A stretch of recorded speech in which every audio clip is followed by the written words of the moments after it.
Bienvenue dans les récits extraordinaires de Pierre Bellemare. Un podcast issu des archives d'Europe 1. Émile a quelque chose comme une douzaine d'années. Émile habite à Lyon, il va à l'école, il est très sage et très bien élevé. Oh, il n'est pas comme les autres petits garçons de son âge. Ce n'est pas lui qui oublierait de se laver les oreilles ou qui volerait les pots de confiture. Ce sont des choses qui ne se font pas. Émile travaille dur à l'école. Il n'est pas très intelligent, mais consciencieux. Ses cahiers sont propres, son cartable bien rangé. Il ne marche pas dans les flaques et n'a jamais d'encre sur les doigts. Ses petits camarades ne sont pas exactement comme lui. Ils font des bêtises, ils mentent de temps en temps, ils cassent des choses et n'hésitent pas à lui faire des croche-pieds et à se battre pour la possession d'un ballon. « Ce n'est pas bien, dit Émile. Ce ballon n'est pas à toi, il est à moi. Je vais le dire au maître. Monsieur, il m'a pris mon ballon, monsieur, il copie, monsieur, il a triché. » Il est énervant, Émile. Énervant. Émile a quelque chose comme une vingtaine d'années. Émile est au régiment. C'est une recrue sérieuse. Oh, il n'est pas comme ses camarades de chambrée. Ce n'est pas lui qui chercherait à éviter une corvée ou à faire le mur. Ce sont des choses qui ne se font pas. Ce n'est pas bien, dit Émile. C'est défendu de fumer après le couvre-feu. Je vais le dire à l'adjudant. Il est énervant, Émile. Énervant. Émile a quelque chose comme 25 ans. Émile est marié. C'est un bon mari. Il est énervant.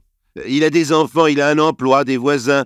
Il est toujours aussi énervant. Il épluche les comptes, vérifie les quittances de gaz, minute son temps de travail, surveille le concierge. Dans la vie, dit-il, il faut de l'ordre, de l'honnêteté et de la justice. Moi, Joseph-Émile Piton, je respecte ces principes et j'exige que les autres les respectent. Nous l'appellerons Joseph-Émile Piton.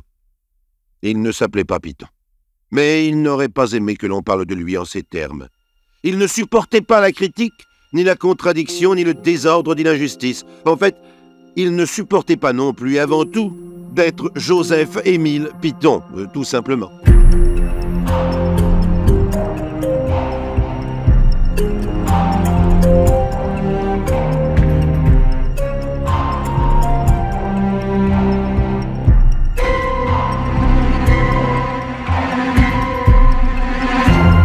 Bonjour, monsieur.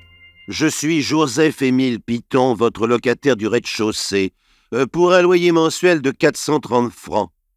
Monsieur, j'ai cru comprendre que vous disposiez présentement d'un appartement à louer au 4e étage de cet immeuble. Je désire m'entretenir avec vous de cette possibilité.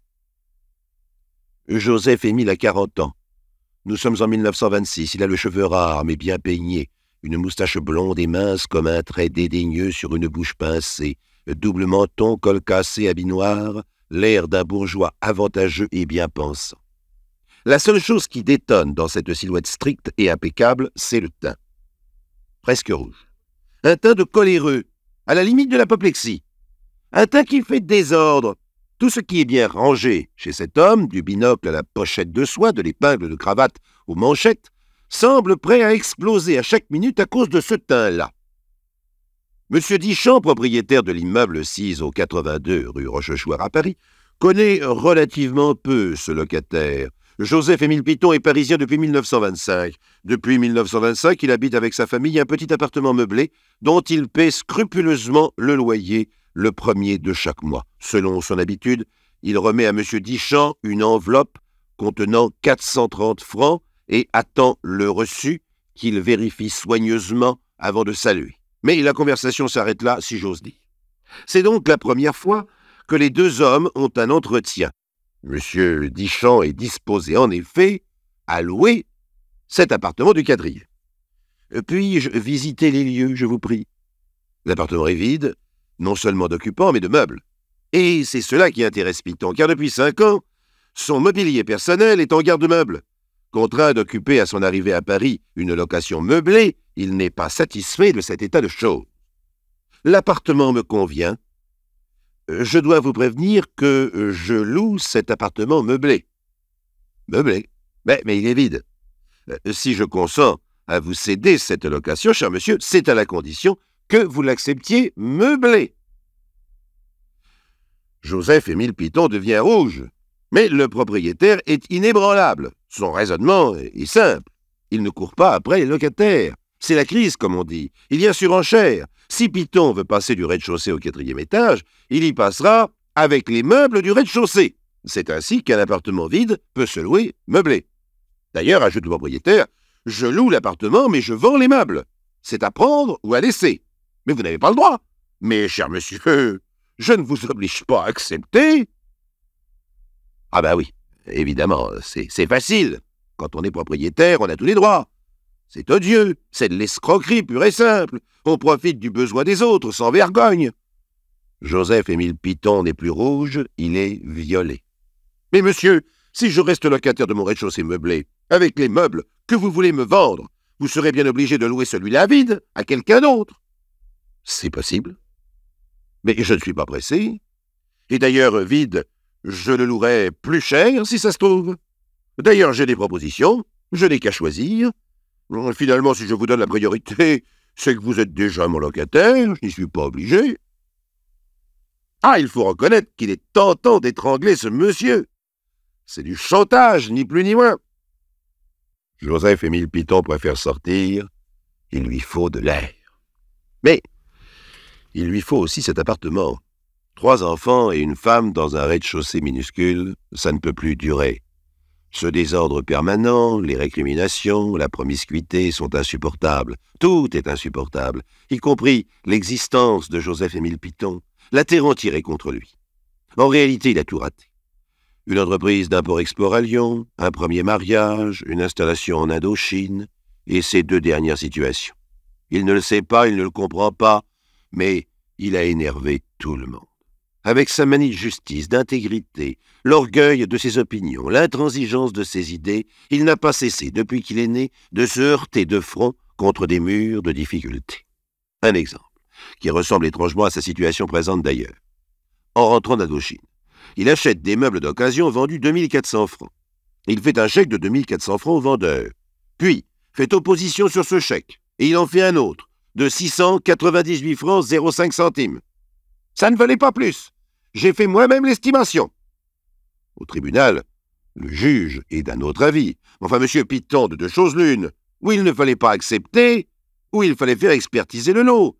Il y a des gens compétents pour cela. Mais je suis compétent pour estimer la valeur d'une table façon citronnier, de 4 chaises et d'un buffet. Et je n'ai pas à perdre mon temps avec des escrocs. Il y a les gens honnêtes, comme moi, et les autres.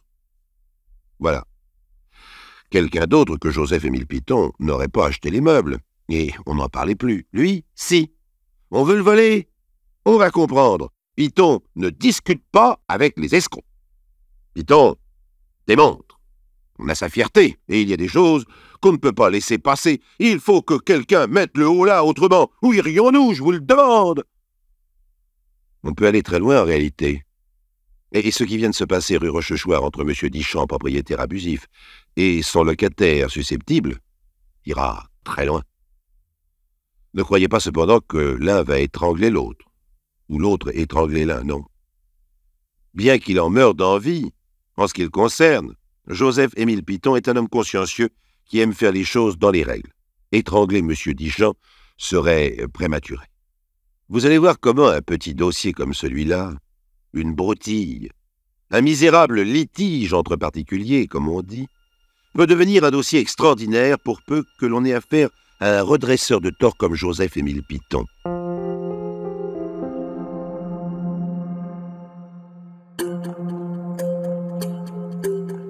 Donc, fidèle à ses principes, Joseph-Émile Piton ne refuse pas de conclure l'affaire. D'ailleurs, il estime être dans son bon droit. Il a besoin de cet appartement est vide, donc il a droit à cet appartement, vide, bien sûr. Ici, je suis obligé de vous soumettre 2 dialogues représentant 2 versions différentes, celle de Joseph-Émile Piton, en premier, honnêteté oblige. Monsieur Dichand, j'accepte votre marché, mais je ne peux payer comptant. Parfait, cher monsieur. Vous me devrez donc 30 000 francs. Nous allons signer un contrat de location-vente avec 12% d'intérêt pour le crédit que je vous consens. Vous signez là. Piton signe. Le propriétaire ne lui donne pas de double du contrat dont il conserve l'unique exemplaire. Autre version, celle de M. Dichand. Je consens à vous offrir une location-vente pour la somme de 12 000 francs et 10% d'intérêt pour le crédit. Piton signe, mais dans cette version non plus, il ne lui a pas remis le double du contrat. Le lendemain, 4 janvier 1927, Joseph-Émile Piton, de sa plus belle plume, adresse une lettre circonstanciée au procureur de la République. « J'ai l'honneur de déposer une plainte entre vos mains contre M. Dichamp, propriétaire avec une majuscule, 82 rue Rochechouart, Paris 9e, pour infraction à l'article 17 de la loi sur les loyers du 31 mars 1922, confirmé par l'article 13 de la loi du 1er avril 1926 ayant le même objet. Veuillez agréer, monsieur le procureur, l'assurance de ma très haute considération. » La bagarre va durer près de 3 ans et se dérouler en plusieurs actes jusqu'au drame final, le 16 septembre 1929, en plein palais de justice. Premier acte. M. Braque, juge d'instruction, instruit le dossier Piton contre Dichamp et nomme un expert chargé d'examiner l'unique exemplaire du contrat. Il y est mentionné la somme de 12 000 francs. Piton dit « C'est un faux. Dichamp a falsifié la somme. Il y avait 30 000 francs quand j'ai signé. » Et il dépose une nouvelle plainte pour faux et usage de faux. Le juge demande donc à l'expert d'examiner le faux en question. D'après l'expert, la somme a été grattée, ou plus exactement lavée. On distingue nettement la trace d'un 3 remplacé par le chiffre 1. Bien entendu, Dichamp nie. Pour tenter d'arrêter ce petit contentieux, le juge essaie de raisonner Piton. Mais qu'il y ait faux, c'est possible. Mais vous étiez d'accord pour 12 000 francs. Pourquoi voulez-vous prouver à tout prix que ce contrat est de 30 000 francs? Vous n'avez aucun intérêt à cela, sinon de vouloir absolument payer 30 000 francs. Et c'est une question de justice morale, monsieur le juge. Je maintiens ma plainte. Mais comme Dichamp nie toujours, il faut une contre-expertise. Le contre-expert, ce sera M. Bell. Or, M. Bell n'est pas n'importe qui. C'est le directeur de l'identité judiciaire, le chef des laboratoires de la police, une autorité incontestée en matière de microscope.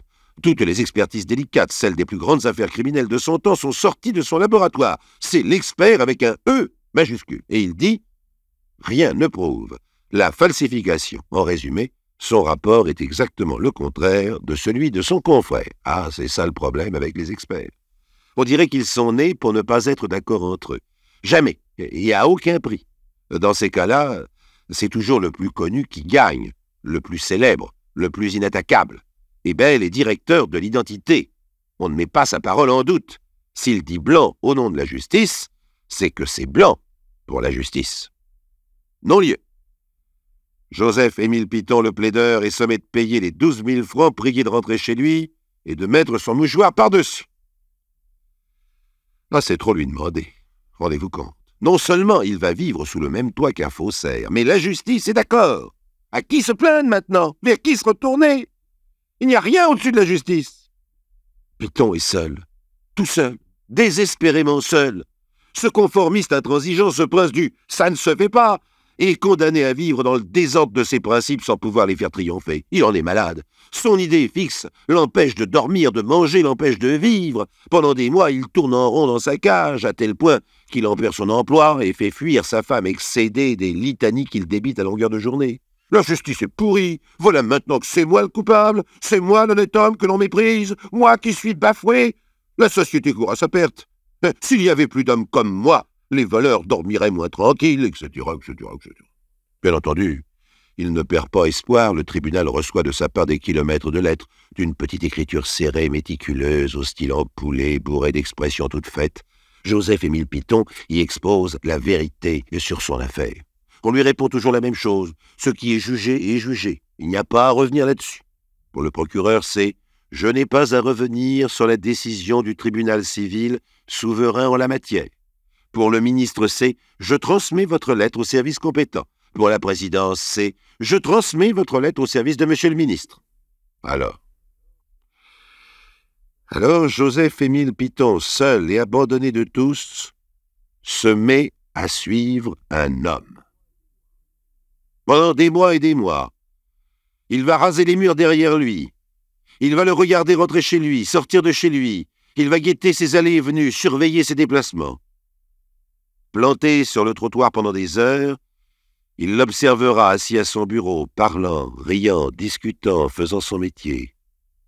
Sous la fenêtre de son appartement, il écoutera sa vie privée, comme s'il voulait tout savoir de cet homme, les moindres détails, comme s'il avait besoin de s'imprégner de son existence pour mieux la supprimer. Une telle préméditation est rare. Pensez qu'elle a duré presque 2 ans. 10 fois le justicier Piton eut l'avis de cet homme à portée de sa main, sur le trottoir, au restaurant, devant sa porte. 10 fois il ne fit rien. Oh, ce n'était pas d'hésitation, mais plutôt une façon de savourer son pouvoir sur cet homme. Ayant décidé de le tuer, sa patience était sans limite. Il est certain qu'il se sentait une âme de révolutionnaire, convaincu de la nécessité de supprimer l'oppresseur. Et comme tout révolutionnaire, il fallait à son geste une certaine emphase, un certain décorum. Pas question d'assassiner cet homme en douce, ou de le faire tomber dans un piège. Pas question de l'empoisonner, ou de le poignarder la nuit sans témoin. Non. Ce qu'il faut, c'est une exécution publique. Le 16 septembre 1929, M. Bell, directeur de l'identité judiciaire, homme éminent et respectable, sort de chez lui, le front haut, le binocle d'or, l'air hautain et souriant. Il dit au revoir à sa femme et à ses 3 enfants. Les vacances judiciaires sont terminées, l'expert en chef reprend son service. Voici la lettre de Joseph-Émile Piton expliquant le crime qu'il va commettre. Cet expert se moquait des juges. J'en avais la conviction, et la confiance illimitée qui lui était dévolue m'effrayait quand je songeais aux conséquences que cet état de choses pouvait avoir envers mes semblables, plaideurs malheureux par sa faute, ou envers ceux qui auraient pu être victimes de son absence de scrupules. Il me restait une ressource, déposer une plainte contre cet expert pour faux témoignage et complicité de faux. J'étais certain que cette plainte m'aurait mené tout droit au cabanon où j'aurais pu finir mes jours. L'appréciation de monsieur le juge m'a confirmé pleinement dans cette idée. Entre lui et moi, il n'y avait donc plus à hésiter. Et le dimanche 15 septembre, j'étais heureusement angoissé quand je vis aux fenêtres ouvertes de son appartement qu'il était rentré. Le lendemain, le drame s'accomplirait. Quand je vis ma victime, je n'eus pas la force de bouger, puis tout à coup, une force irrésistible s'empara de moi quand je me trouvai tout près de lui, et je tirai. Châtiment de l'honneur et du devoir méconnu. Jamais personne ne pourra savoir le bien-être moral et physique que j'éprouvais alors. Après une telle lutte, dont la description n'est qu'un pâle tableau, aucune phrase ne pourrait donner l'étendue du bonheur de la libération. Depuis, dans le calme, ma conscience ne m'a jamais rien reproché. Elle est heureusement calmée, mais il est triste d'être obligé d'en arriver là. Mon arrivée là, c'est attendre que M. Bell descende de voiture devant le palais de justice, salue ses confrères et monte les premières marches du grand escalier. De 3 balles de revolver, le justicier Piton soulage sa conscience comme au théâtre, sur les lieux mêmes où le traître a commis son forfait. Devant les assises de la Seine, pendant 3 jours, en janvier 1930, Joseph-Émile Piton défendra son point de vue. Maître Jean-Charles Legrand le soutient. Mais c'est Joseph-Émile qui pérore. Il s'intitule champion de l'honnêteté, et il a écrit une longue déclaration qu'il récite, la main sur le cœur, rouge, à la limite de l'apoplexie, étouffé par son bon droit. Il énerve tout le monde. Les experts, encore eux, mais aliénistes ceux-là, ont des conclusions qui le font sauter de rage. En dépit d'un orgueil exacerbé qui fait de lui un paranoïaque, cet homme est responsable de ses actes, bien qu'ayant un jugement faux. Un juré qui s'inquiète de savoir si l'on peut avoir un jugement faux et être sain d'esprit, les experts répondent, doctement bien sûr, c'est possible et c'est le cas. Quant à Joseph-Émile Piton, il tient d'abord à déclarer qu'il n'a subi cet examen mental que par déférence envers le magistrat instructeur qui l'avait ordonné, et il s'acharne à remettre la justice sur le vrai problème. Son contrat de location-vente était falsifié. Non seulement M. Bell ne l'a pas reconnu, mais il a détruit par ses expériences toute possibilité de le prouver. Et ça, voyez-vous, c'est exact. Curieusement, les moyens chimiques employés par M. Bell ont mangé le papier. Ils ont même fait plus que manger. L'endroit où est inscrit la somme est déchiré. Et curieusement aussi, le premier expert, M. Vigneron, celui qui affirmait que l'acte était falsifié, n'est plus expert. Lorsqu'il paraît à la barre, il explique. J'ai été convoqué par le président du tribunal civil, qui avait trouvé étrange que j'ai communiqué mes conclusions à la partie civile, Piton, avant le procès. j'ai dû donner ma démission. Tout ça n'est pas clair, mais les jurés ne sont pas là pour ça. Ils sont là pour condamner Piton aux travaux forcés en lui accordant quelques circonstances atténuantes. M. Dichon, lui, n'est là qu'en témoin, en propriétaire honnête injustement mêlé à ce crime odieux. Lui n'a rien fait de mal, il n'est pas responsable. Pensez donc, il a eu la désagréable surprise de se voir menacé de plainte pour spéculation illicite. Piton ne voulait payer que 2000 francs la table, les chaises et le buffet. Il a renvoyé un huissier. C'était son droit. Pauvre justicier, pauvre Joseph-Émile Piton, pauvre redresseur de tort, pauvre fou. Un journaliste l'a rencontré à Cayenne des années plus tard. C'était le pot de terre matricule 50 835. « Monsieur le surveillant, c'est un tel, le 50 836, qui s'est emparé de la ration du 50 834 au mépris du règlement. Je suis contraint de vous le signaler. » « Il est énervant, Émile. Énervant !»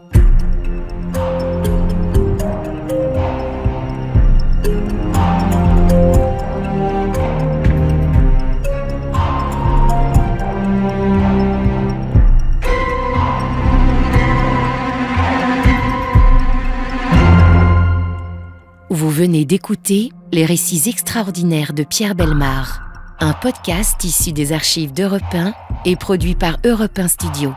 Réalisation et composition musicale, Julien Tarot. Production, Sébastien Guyot. Direction artistique, Xavier Joly. Patrimoine sonore, Sylvaine Denis, Laetitia Casanova, Antoine Reclus. Remerciements à Roselyne Bellemare. Les récits extraordinaires sont disponibles sur le site et l'appli Europe 1. Écoutez aussi le prochain épisode en vous abonnant gratuitement sur votre plateforme d'écoute préférée.